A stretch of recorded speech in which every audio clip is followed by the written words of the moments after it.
chez toi, yeah, yeah. Welcome to the 4th annual Global Entertainment Showcase, presented by Cultura PR and Cloud 21. We're virtual this year at the Cannes Film Festival as part of the French Riviera Film Festival.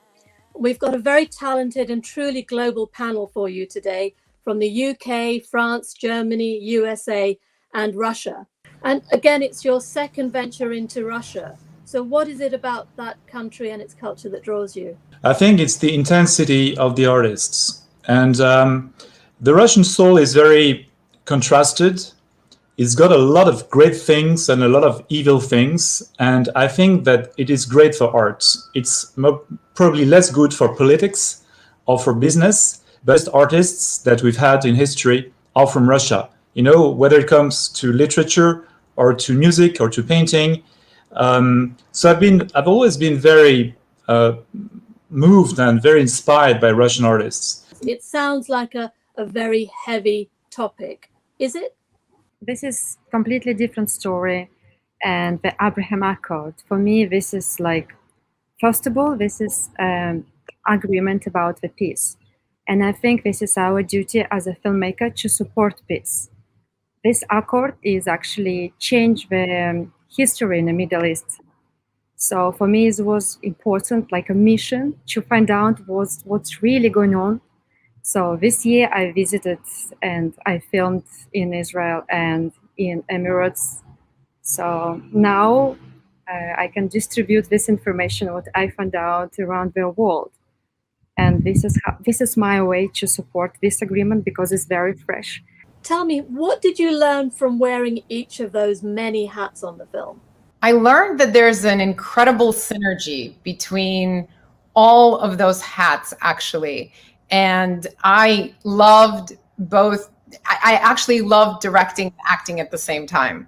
And that was an amazing experience for me because I was very afraid to do it in the beginning because I thought, you know, this is a huge undertaking and it'll be difficult to kind of figure out what the situation is on set with all the actors and me having to be in costume. As you saw, I was in costume. I actually found that it was amazingly empathetic, and I was able to be empathetic to the actors because they were going through something and I was going through something, and we were actually going through more than just a normal film. We had switched gender roles. We had to imagine what it would be like to be in the other person's shoes. What would a filmmaker learn in your Auteur Academy over a shorter period that they wouldn't perhaps get from a more traditional film school? How to make money with the film. Okay, that's a good answer. Yeah, I would say that. And I think it's important, you know, to see different perspectives when it comes to filmmaking. Independent filmmakers usually tend to fail to see, you know, a studio executive perspective. And I think those are very important to understand in the industry because 98% of the films that we watch in the theaters are produced by studios, right? Only 2% are independent filmmakers. So in order to, I think, understand the industry, you really have to understand the studio system as well. I think it's extremely important for any filmmakers to participate. And as Bernard mentioned already, to try all the type of film festivals. My films altogether, they participate more as 50 film festivals. And I can mention this is one of the main source of all the contact what I have on the moment.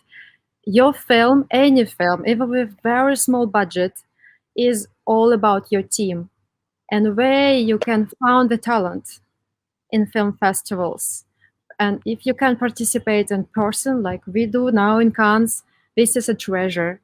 We meet every day different kind of people, a lot of investors here, a lot of actors, script writers, and of course, I mean, nothing can replace this, especially women film festivals. This is a fascinating thing to come back to the topic. Christina Rose, moving on from that, a young filmmaker might say, well, how on earth do I get to somewhere like Cannes? So what other outlets might there be for a young filmmaker who doesn't have the contacts to go to big festivals? That's a very, very good question. I mean, I think you start off with just a goal of wanting to kind of say, where do you want to end up with your project.